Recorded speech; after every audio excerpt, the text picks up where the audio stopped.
Quazi here. In order to understand our future, we must look to the past. Now recently, I've been studying many ancient texts that are now resurfacing on the internet. We're finding out now that there may have indeed existed ancient civilizations like the lost city of Atlantis that once possessed powers that are kind of difficult for us to comprehend right now in this modern day. Right now, people are very confused, afraid, angry at what's going on in the world. We're increasingly becoming outer world focused, which is leading to comparison, unrealistic expectations, and as a result, unhappiness. Let me ask you this. If I hold up these two objects right now, right next to each other, okay? I want you to examine both of these pens. What's immediately going through your mind? I bet you're thinking about what the differences and similarities are between each of them, aren't you? Well, this is exactly how the conscious, discerning mind works. Our minds constantly look to pick apart, dissect, and put things and get things separate instead of trying to understand it, trying to see the oneness and the wholeness in it. You give a scientist a flower, he'll dissect it, pick it apart, and try to explain every single individual part. The mind is useful, but modern science simply explains phenomena that already exists. Please think about this. Don't get me wrong, I'm a big believer in science. I studied mechanical engineering in college. But this form of science has its limits, and we're quickly approaching the limits to what our discerning minds are actually able to uncover. So what's been interesting for me to get into recently have been ancient civilizations. The existence of pyramids, acoustic levitation, vibration, quantum phenomena. Scientists are currently having a lot of trouble explaining all of this. I mean, up until 1964, we didn't even know subatomic particles existed. We believed that the atom was the fundamental building block for all matter. How about dark energy and dark matter? Scientists are saying that around 96% of our observable universe consists of this dark energy and dark matter. We don't even understand how all this dark stuff works. Now, I personally believe there once existed a civilization who understood mysterious phenomena and even may have possessed occult knowledge. Everything I've been studying so far in this regard has led me to one particularly interesting area: the continent of Africa. In this interesting continent, there are a few areas that are of particular intrigue. First, we have the pyramids in Egypt. Scientists are still not able to understand how ancient Egyptians were able to put up 80-ton stone blocks up to such a height with alleged ancient instruments. Now, the recent theory on this was discussed by Randall Carlson and Graham Hancock in Joe Rogan's podcast, which has taken us back all the way to Nikola Tesla's work on vibration and how it might have been involved in the construction of these pyramids and the lifting of these stone blocks. Next, we have the mysterious Book of Enoch, which was discovered in Ethiopia in the 1700s and then rediscovered again in the 19th century. Now, Enoch was believed to be the great-grandfather of Noah, the biblical figure, and this mysterious book was thought to have been written around 300 years before the arrival of Christ. This book was extremely controversial because it suggested some outlandish stuff, like the mention that God had sent over angels to earth to be watchers over the people, but these angels ended up mating with human females to produce what are called Nephilims, which are basically giants, which may explain why it was banned from the traditional books.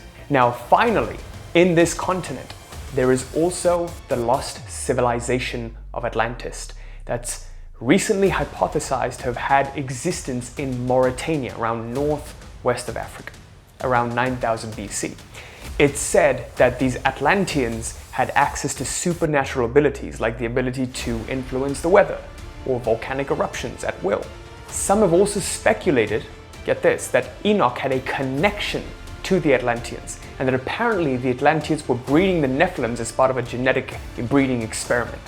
According to Plato's accounts, there was a great flood that wiped out Atlantis, which, according to prevalent theory put forward by Graham Hancock, was a catastrophic event called the Younger Dryas that occurred around 11,000 years ago.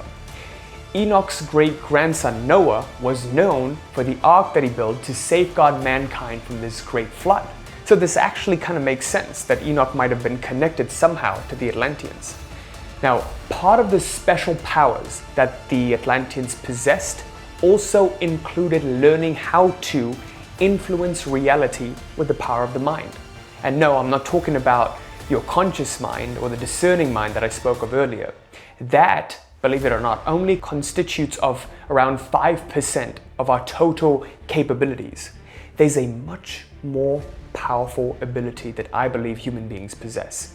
This makes up for the 95% of untapped power lying latent in human beings. You want to guess what that is? I believe it's called the subconscious mind, the unconscious mind, or the collective unconscious, as Carl Jung would put it.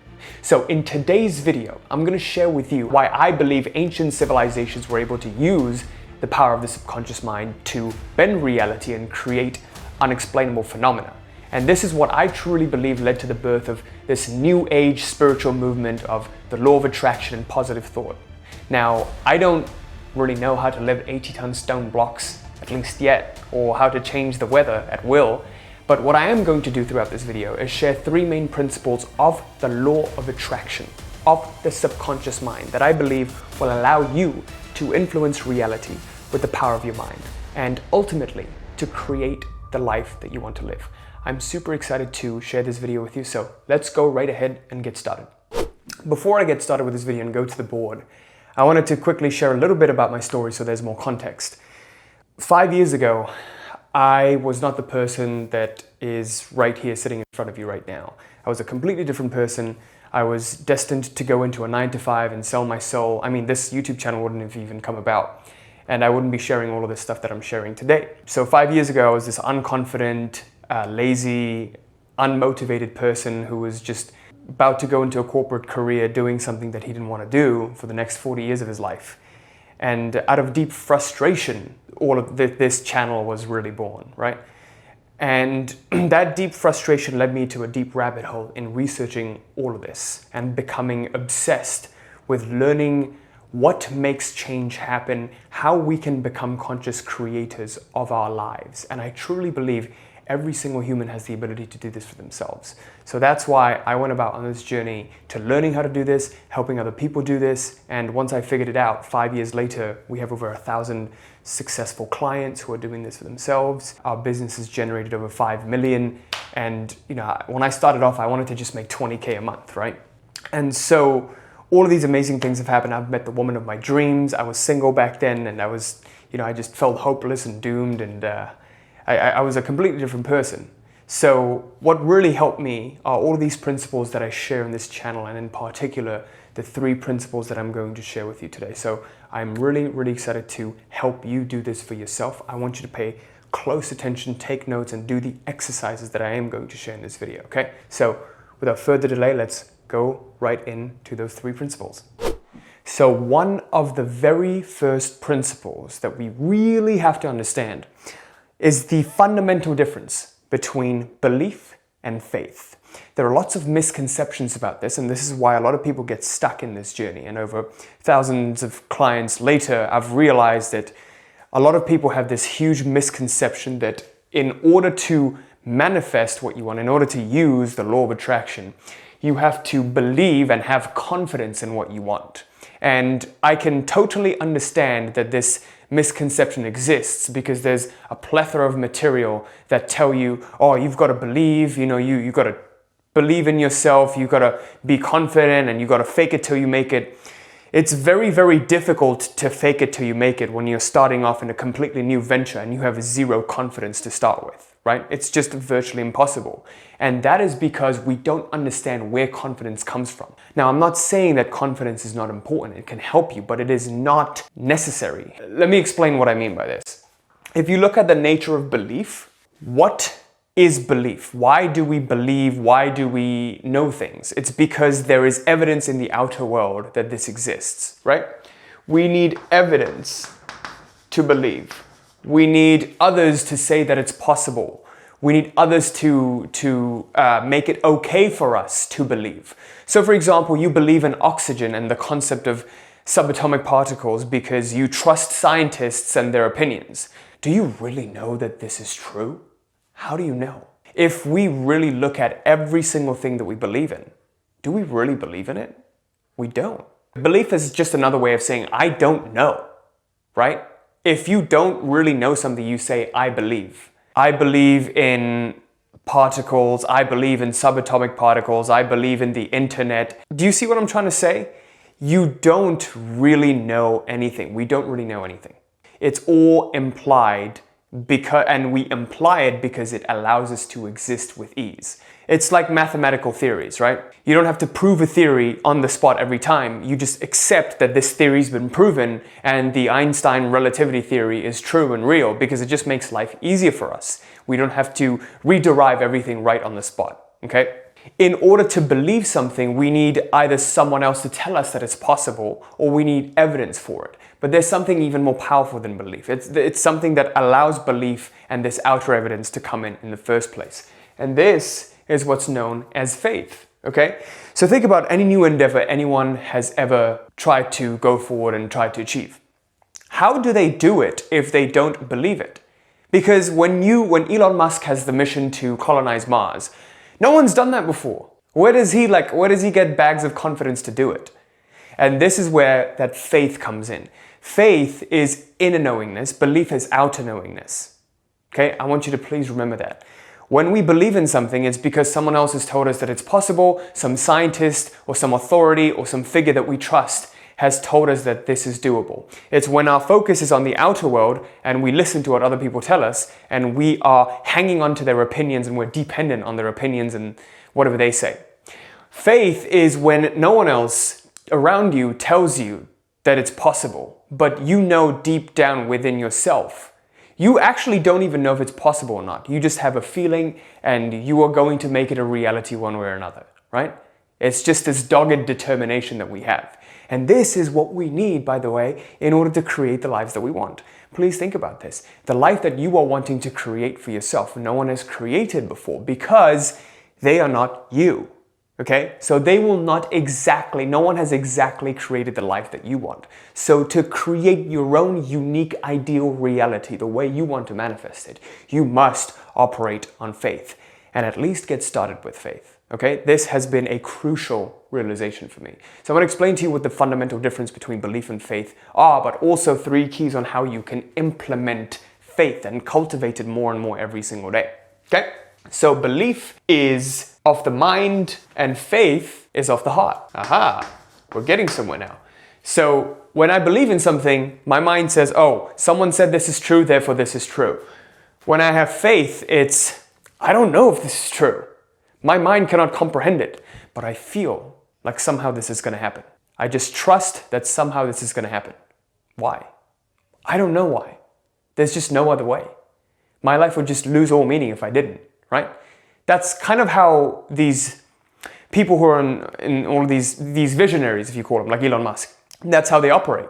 Like if you look at one of the interviews Elon Musk was having with Warren Buffett's partner in Berkshire Hathaway, and Tesla was about to collapse, and that partner was like, hey, here are all the arguments for why Tesla is going to crash. And Elon Musk says, I know, you're totally right. And the partner asks, so why are you continuing to double down on Tesla? And then he says, well, might as well see it through to the end. That's operating on faith, right? And even just because he operated with that faith, it didn't collapse. Or maybe, there were some other factors, but in every single successful person I've seen, they've operated with something beyond this outer knowing, this mind, and they've operated based on inner knowing. Deep down within themselves, they've had a hunch, they've trusted their gut feeling, and they were able to shut out the opinions of the sheep. So that's what we have to learn to do in order to use law of attraction or your inner powers. You really have to turn away from the outer world and trust your inner judgment, okay? You also have to know that the outer knowing is usually led by the inner knowing. The inner knowing causes the outer knowing. The internal world creates the external world. So if someone's building a building or something, you begin with the thought, the intention of wanting to build a building. Then you have the blueprint that you craft in mind. And then you hire a team. And then you get all the material. And then you execute. So this whole journey is the unmanifest becoming the manifest, right? Something coming from nothing. Just like God says in all of the holy books in the Bible, in the Quran. Something came from nothing. 0 equals to 1. This is beyond the realm of cause and effect. We don't fully understand how all of this works. It's beyond what science can explain right now. But this inner knowingness is what causes the outer knowingness. Roger Bannister, before, he was the first person ever to break the 4-minute mile. Before that, people thought it was impossible to run a mile within 4 minutes. As soon as he breaks the 4-minute mile, the first time ever, high schoolers start to do it afterwards. So it's these perceived limits that we have that we set with our minds. But what did Roger Bannister operate on? Pure faith. He had faith that somehow you'd be able to do it. Otherwise, he wouldn't have been able to do it. So that's where this inner knowingness comes in handy. And I always remember one of the greatest philosophers, one of the greatest teachers of this work, Neville Goddard. He always talks about this. And one thing he always says is, begin with the end in mind. Live from the end state. Okay, so the way to tap into pure faith is to clearly see in your mind's eye, turning away from the outer world and being able to see in your mind's eye what that ultimate picture of your life looks like. And not judging it. Not saying, oh, this is possible and not possible. Forget about all of that. That is not up to you. Your job and your task is to choose what you want and place the order and just stay with it. Okay? Over time, it'll be prepared. Okay, so now I want to share with you 3 keys so you can start to use faith over belief. Number 1, begin with the end. What do I mean by this? Look at 5-10 years from now. What do you really want to create for your life? What do you want your life to look like? Create a vivid picture of this. So, who do you want to be with? Who are you being? What are you doing every day? What makes your life a continual vacation? Okay, it doesn't have to be like, oh, I have to do this and I have to do that. Forget all obligation and do this with 0 judgment. This is key number 2. Whatever you pick, do not judge. Have 0 judgment towards whether or not it's possible. Your job is to daydream right now. Imagine you could have anything that you've ever wanted. What would you really want? Just be honest with yourself. Some of you may be like, oh, I want $1 billion, trillion, gazillion dollars. The heart doesn't really understand money. So what would that money buy you? Right? What do you really want? And by the way, this is always subject to change. We begin with this unclear, vague picture of what we want for our lives. But then as we progress, as we put one foot in front of another towards our goal, the goal gets clearer, the territory gets clearer and clearer every single day. And then this goal gets subtle adjustments as we find out about it ourselves, what we really want. So for example, I wanted to wake up in the mansion in LA and have this big fancy lifestyle. Now I don't care about any of that. Now that I'm moving forward in this direction, I realized, I don't really care about any of that. I would rather do something that I enjoy every single day and have a decent sized house and not have all of these headaches and all of this maintenance issues. You see what I mean? Now I'm getting clearer and clearer on the picture as I progress in this journey. But initially I thought I wanted the Ferrari and the expensive cars and all of that stuff. But now that I can afford it, I'm like, I don't really want it. It just leads to more headache, more chaos, more problems. Do you see what I mean? So you'll get clearer and clearer on this as you progress in the journey, but you have to begin with a picture first and begin with 0 judgment. And number 3, visualize this scene every single day. I like to do it before bed and first thing in the morning. So I'll give you an example. 6 years ago, I began on this journey and I learned about visualization and I learned about thinking with the end in mind. And I remember reading Think and Grow Rich and muttering to myself, I'm so happy and grateful that my bank account has $100,000 and I did it for a year and nothing happened. But then I learned about the heart and the mind, belief and faith, and how the heart doesn't speak the language of the mind, okay? But if you learn to harmonize the heart and the mind, powerful things can happen, which is something we're going to talk about in the next 2 principles. So when I learned all this, I started to visualize that end without judgment. What do I want? And by the way, back then I was in a completely different situation to where I am at right now. I couldn't have imagined that 4 years, 5 years later, or 6 years later, I would be here today. So I was visualizing waking up in my mansion in LA, next to the woman of my dreams. I was single back then. She's blonde. I go downstairs and I open the door and my red Ferrari's there. I forget the keys to my Ferrari, and my partner at the time, she comes up and then throws me the keys and I ride off into the town. That's what I visualized for the next 4 or 5 years until things started happening and I moved forward in the journey, and then I realized, wait, this isn't exactly what I want. But I still kept visualizing that. Do you see what I mean? But as I visualized it, as I took action on what I believed would be the right thing to do, moving one step forward towards that final destination with zero judgment, ideas came to me. First, I had the idea of starting up a YouTube channel. Then I had the idea of, offering up a coaching program. And then slowly I went from about to go into a corporate job making barely 50 grand, 60 grand a year to making over 100 grand a month in my business and doing the thing that I love to do. And I couldn't have imagined it at the time. And this is all a power of you just turning away from outside influences and finding your own inner center and doubling down on that. Because the reflection that you're trying to see in the world, it's crafted by the image that you present to the mirror, right? But the mirror won't smile before you do. So it has to begin with you. And by the way, I'm not saying this is easy.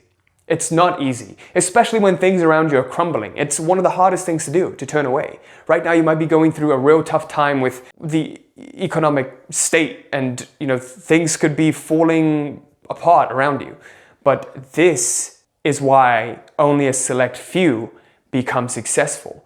Because no matter what's happening outside, they don't get so attached and stuck with the reflection. They can turn away and turn within to their centers. So this is your mission, to execute on these 3 keys and focus on what you want to create in the longer term.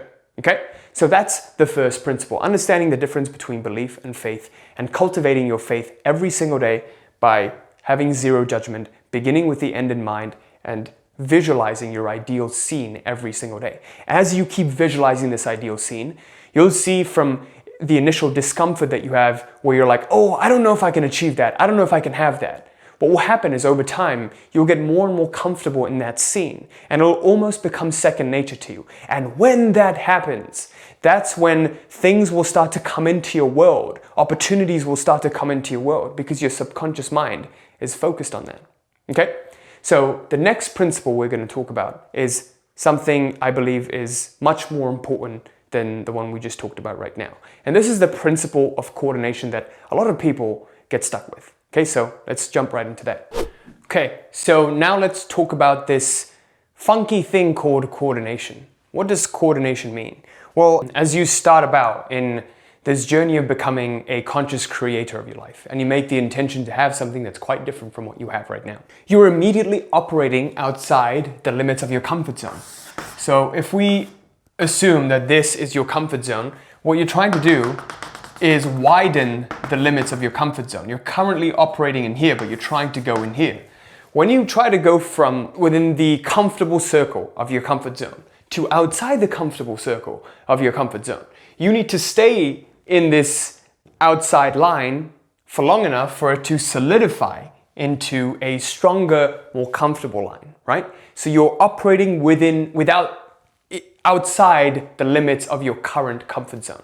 So when this happens, inevitably you feel uncomfortable. And when you feel uncomfortable, what you feel is that life is trying to test you. So whenever you see that life is throwing tests at you, things are just starting to go wrong. A lot of challenges are arising. A couple of things are happening. Number one, life is testing to see if your conviction, if your faith is strong enough to withstand these tests. Number two, somewhere along this way, something that you're striving towards, your importance level is a bit too high, okay? So I want you to think about it this way. We have different relationships to different things in our lives.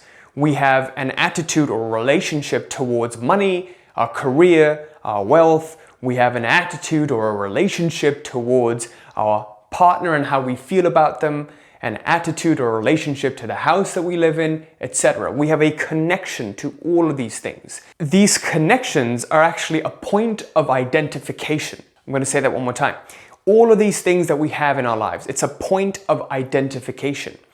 When the identification to one point gets too strong, we say the importance level is too high. For example, if your career is more important than your relationship with your spouse, then the importance level in your career is too high. If you're constantly worried and anxious about your career getting demoted or someone else replacing you, or even, losing your business, then your importance level in this particular area of your life is too high. Now, something very interesting happens to the quantum field when you have too much importance on one area of your life compared to all the other areas of your life. Please pay attention to this. When my importance to one area of my life is a little too high, I generate a disturbance in the quantum field. So think about gravity. If you've been in high school physics, perhaps, you'll know that when an object with mass exists within space, it curves the field, the vectors of space-time, okay? The field of space gets curved. It gets curved towards that object. Gravity is attracting that object. Similarly, when we have an imbalanced amount of importance towards one thing in our lives, our thought energy curves this field, this quantum field. And when we curve it, we create an inhomogeneity in the field, okay? It's basically a fancy way of saying I'm creating an imbalance. So if you imagine all of the field lines are homogeneous, if we have different field lines that are homogeneous, with importance, we create this concentration over here. When we create a concentration in the field here, what life wants to do is always stay in balance, okay? So this universe is a perfect system that's always in balance. If you do something bad to someone, karma will haunt you back, right? So this universe always stays in perfect balance. If I raise this pencil up to this level, it gains potential energy. So that's what we're doing. When we attribute importance to something, when our business and our careers become too important to us, or our relationship becomes too important to us, we start to feel insecure. And when this inhomogeneity in the field is created, life takes the path of least resistance to balance it out. And the path of least resistance usually means taking away the thing from you. So if you're always thinking about your business and losing your business, what life says is, oh, okay, he's thinking about losing his business. Let's take away his business from him. Let's make his business fail. And that way, this imbalance in the field is balanced out, right? So life will always take the path of least resistance to even out all of this inhomogeneity in the field. And this is why I believe Atlantis actually fell, because it was a lesson in hubris.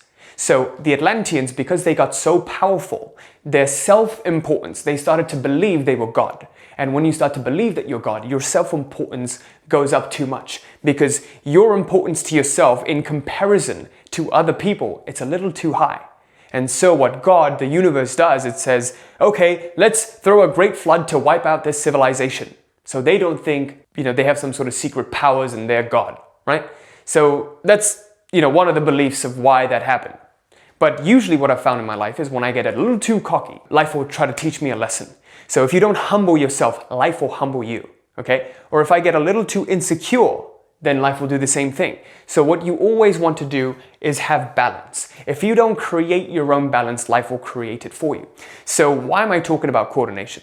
Well, in this journey, when you go about and you're trying to achieve a certain goal, if you see certain signs of progress, what naturally happens to human beings is we get a little too attached to it. Oh, my business is going well. I expect it's going to go well for the rest of my life. That's how the mind works, in black or white. It's going well now. It should go well for the rest of my life. It cannot be any other way. It should only go well. Nothing bad can ever happen to it. And so when you get attached to that idea, you're immediately putting it on a pedestal, right? You're like, it should be like this. You're trying to make life according to what you want it. You're trying to control it. You're trying to manipulate it.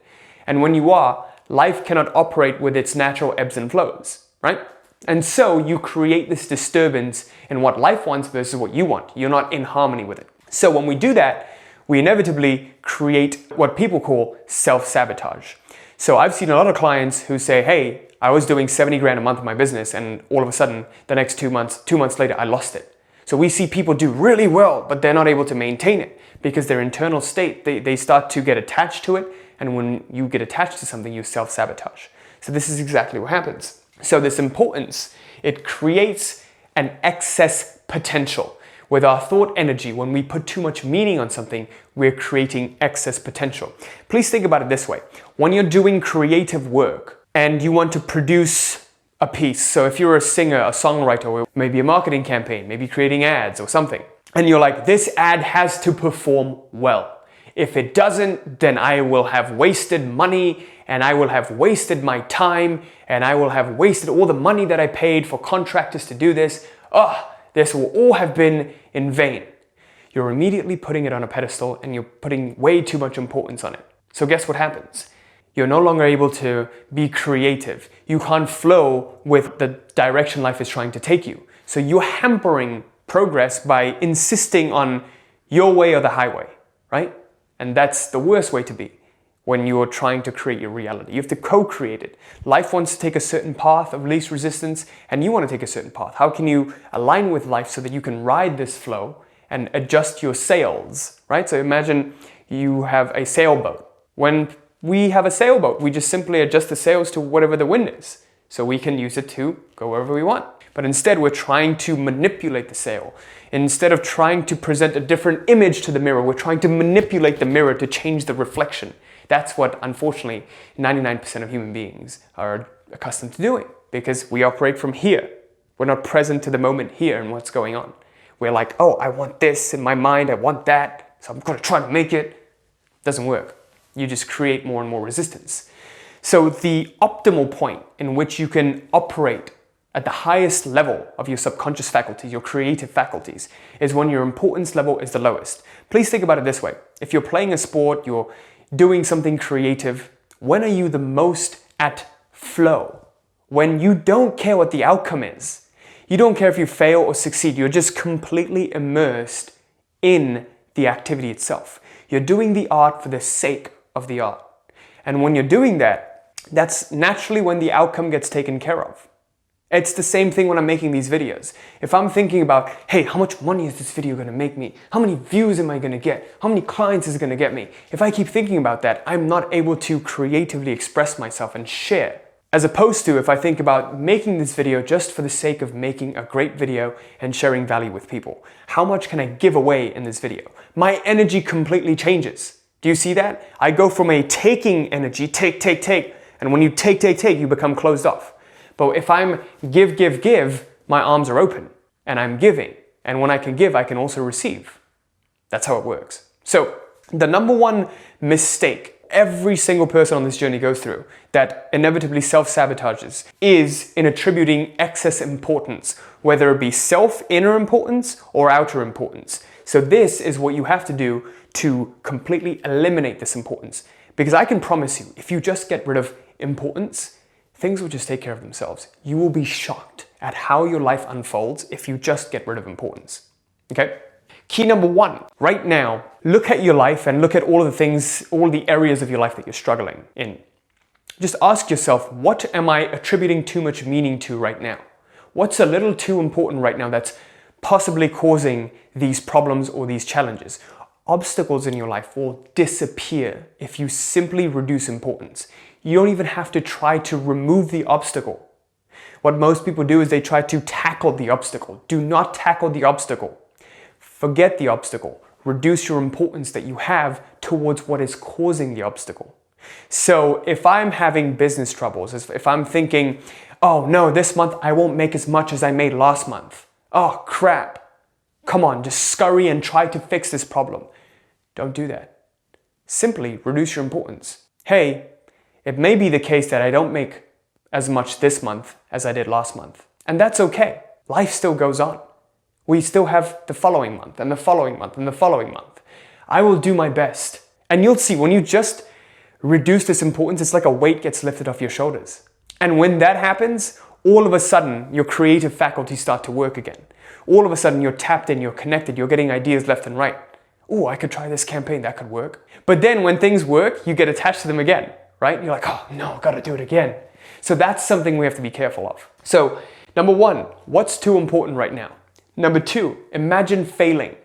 Imagine failing and that life still goes on. This is very, very important.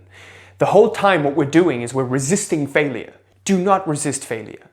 Embrace failure. Sure, yes, I fail. I failed this month, I failed last month. I might fail again the next month. The way I live my life right now, it's completely different to how I used to live, and it's so much more freeing. Every single day I wake up and I realize that I'm going to die tomorrow. Everything might just completely end in the next moment. I think this is what I learned from Mahatma Gandhi. He said, live as though you're going to die tomorrow, learn as though you're going to live forever. Since I read about this, I've always abided by it. Because when you live like this, if you live like today is your last day, imagine how free you would live. You know, in the next moment, I could lose my business. I could lose everything ever. That's you know, like how freeing is that? It's just knowing that everything might just be gone. Okay, if everything's gonna go, how can I be the most joyful today? How can I be the most peaceful, the most happy today? How can I give the most today if I'm not going to be around tomorrow? How can I put a smile on someone else's face today? Right? Your life just becomes so much fuller, so much more joyful. And when it becomes like that, that's when things just take care of themselves. You don't even have to worry. You're operating on a different level of consciousness. You're no longer in the lower states of force. You're in the higher state of power, giving, openness, receiving, loving. So every single day, that's just personally how I live. You don't have to live like this, but I always realize my own mortality. I believe mankind's biggest problem is we forget that we're going to cease to exist, and our own self-importance and ego gets heightened to such a point that we become like the Atlanteans, right? We just start to think we're too important, we're never gonna die, we're gonna be here forever, so I'm gonna try to accumulate as much as I can and take, and you know, competition, I need to be better than everyone else. That's exactly what happens. So imagine failing and life still goes on. Imagine losing it all. What would you do? You're always prepared. You're beyond all of this. There is a space within you that's beyond all of this. This goes back to what we talked about with faith. And you know, an example I can give you around this is when I got started off in this journey, my importance level was way too high because I had something to prove. I had to prove to my parents that I could sustain myself with my own business, my own online business, because back then they were like, what the fuck is YouTube? Why would you be going on YouTube when you have a nice engineering job that's giving you healthcare, 401k, security, and you know, a good decent salary? Why would you do that? Why would you do YouTube? How would you take care of yourself? So they just didn't understand it. And so because my importance level was so high, in the month that I graduated and I was supposed to go in full time to my engineering job, that month I was supposed to make 5K because that would show my parents that, hey, look, I can do this by myself. I just made 5K. I replaced my engineering salary, which was 60 grand a year at that time, right? And that month I made zero. And I just completely broke down. And I just remember just dropping on the floor and just crying that whole month. And I kind of had one of those dark night of the souls moment. And I realized I was attributing too much importance to it. And so the agreement was if I made 5K a month by then, I would quit and just do my own thing. But I didn't. And I still kept going. And after that month, my importance level completely vanquished. You know, after that, I was just like, oh, okay, you know what? I don't know what's going to happen next month. Whatever, man. I'm just going to try my best and just try to make it work because this is what I want. I don't care when it happens. I really don't care. At that point, I just didn't care when it happened. This is really what I want to do. And if you listen to Mr. Beast's story, that's kind of how he was like, right? Like, he just knew he wanted to do YouTube. He was like, I don't want to go to college. I don't want to talk about this stupid shit like and do homework. I just want to do YouTube all day. He was obsessed with YouTube. And he didn't have any friends back then because all he cared about was YouTube when he was like 15, 16. And so that's what I did. And when my importance level disappeared after that month, literally the next month, I believe I did an 8K month. And then I did a 11, 12K, and then I did a 20K month. I reached my goal of 20K a month that I made 1 year, 1 month ago when I started off in this journey, right? So that's the power of getting rid of your importance. So now let's go to the last principle, which I believe is also super, super powerful, because if you learn how to work with this faculty that you already have access to, but if you just learn to tap into it, everything that you're seeing right now, it becomes that simple. It just takes care of itself, okay? And this has to do with the power of outer intention, the intention that belongs to you and doesn't belong to you at the same time. Okay, so here's the last principle that you must know to become a powerful creator of your reality. And this has to do with aligning the conscious and the unconscious parts of ourselves. Okay. To begin with, we must learn how to have our hearts and our minds act in unison with each other. When your heart and your mind comes together, when the two become one, like Jesus Christ said in the Gospel of Thomas, when the two become one, we give rise to a powerful force known as outer intention. We possess two types of intentions: our personal intention, the inner intention that we have, and the outer intention, which both belongs to us and does not belong to us. This is said to be the force that moved the pyramids, that made all of the beautiful things that you see, all of the things that cannot, the unexplainable phenomena, manifest. Every single human being, every single living being has a touch of outer intention within them. But this requires all of our faculties to act in unison, to act as one, the mind and the heart acting as one. In Southeast Asian cultures, they have a word called yoga, and it's called the yogic tradition. Why is it called yoga? Because yoga literally means union. When we can bring everything in union, God's intention and our intention become united. So this is what we want to do when we bring our hearts and our minds together. Now, I want you to think about this. Why is it that our worst fears get realized much easier than our highest dreams? So, have you ever seen it when pessimists are constantly complaining about their situations and they're stuck with those same situations and they keep attracting those same circumstances again and again and again? They keep complaining about something in their lives that's going wrong, or they keep saying, oh, I keep attracting the wrong people in my life again and again. Why do I keep attracting this wrong person? They have the thought of attracting the wrong person, and they feel deeply the frustration of attracting the wrong partners, the wrong people who keep betraying them, who keep treating them a certain way. Their thought and their feeling become united. And when this happens, they manifest that particular scenario that they hate. We get more of what we hate and more of what we love. It is just harder now, in this modern day and age, for our hearts and minds to become united in love. Because there are these structures around us, okay? I'm not going to get too deep into this. They're called pendulums. And these pendulums form spontaneously, kind of like the groups that you have, religious groups, other groups that have similar ideologies. When people have similar ideologies, they come together and they form this structure called a pendulum. And a pendulum's main goal is to extract its adherents' energies. Okay? So the pendulum tries to extract our energies. Now there can be destructive or constructive pendulums. Destructive pendulums take away our energy and get us away from our goal.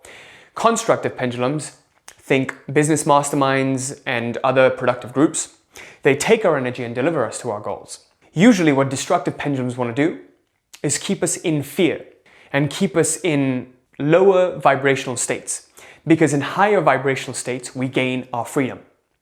In lower vibrational states we are entrapped and enslaved to the programming from outside.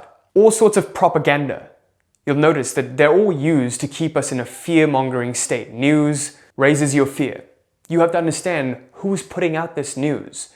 What's their incentive? Who's putting out all of these social media companies? Who's running them? What's the power behind them that's running them? So all of them have an incentive, which is to keep us enslaved to their programs so they have control over us, right?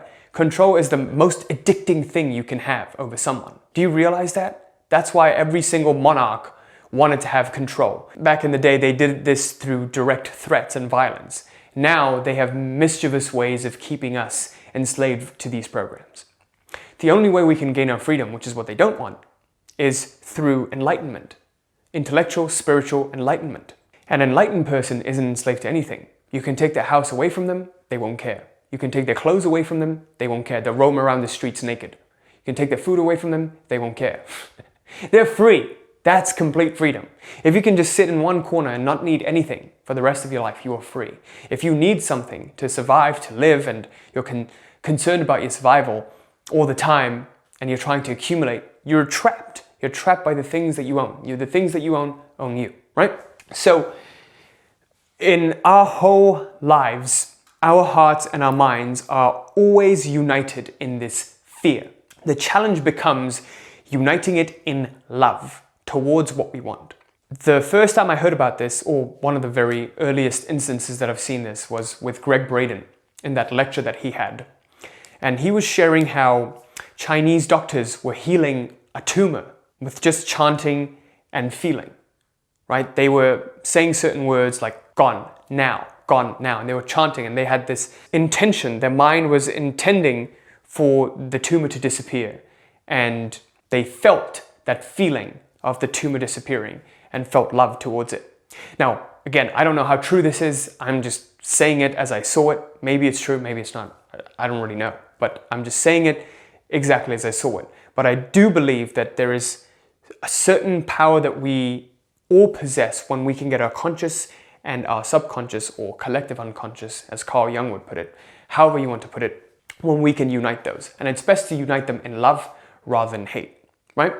The biggest problem right now with most people who are striving to achieve their goals, this is what I see. They're intellectually clear about what they want. They know intellectually that they want financial freedom, they want to make more money, they want to have this kind of lifestyle and that kind of lifestyle, but they're not emotionally clear.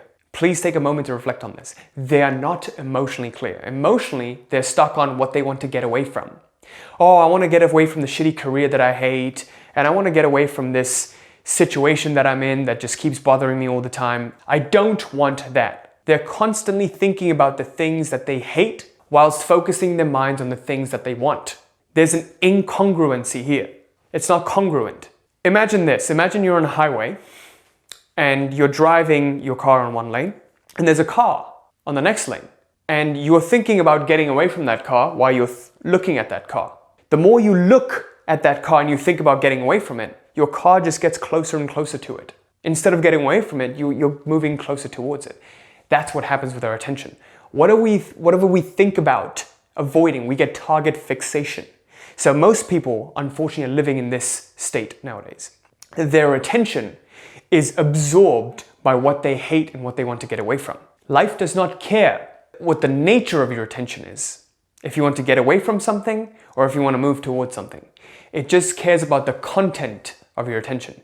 If you hate bills, if you hate failing, you're going to get more failure. If you love making money, if you love, living life on your own terms, then you're going to get more and more instances and situations that lead to that. So what is the content of your focus?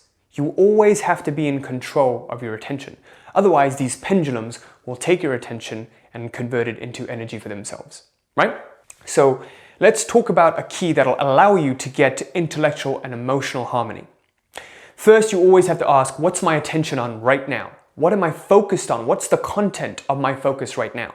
Next, you have to figure out the answers to two questions. In this particular area of my life, or whatever it is that you are wanting and you set a goal on, what do I want and why do I want it? What is the associated feeling that I would feel if I were to get it? What does it feel like to have it, to do it, to be it, becoming one with it? When you ask what, you become intellectually clear, which is what people are very good at. When you ask why, then you become emotionally clear. And now, the final thing to get clear on is who must I become in order to achieve that? When you have the what, the why, and the who, the how and the when get taken care of. That's something you never have to worry about. Just focus on what you want, why you want it, and see clearly in your mind who you must become to achieve it. Everything that we accomplish in our lives, it's all a result of who we become. We become someone in the process. And as a result of that, we experience that end state. Just as Neville Goddard said, when we live from the end, when we become who we would become, and we give ourselves to become that now, the mirror, the reflection starts to form itself. Okay? So I made a comprehensive video describing how to perform this process of becoming the who by using your subconscious mind.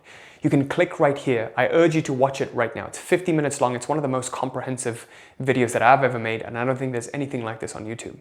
It's very detailed. I want you to take your time and go and watch this video right now, right after this. I'll see you in the next one right now. Thanks.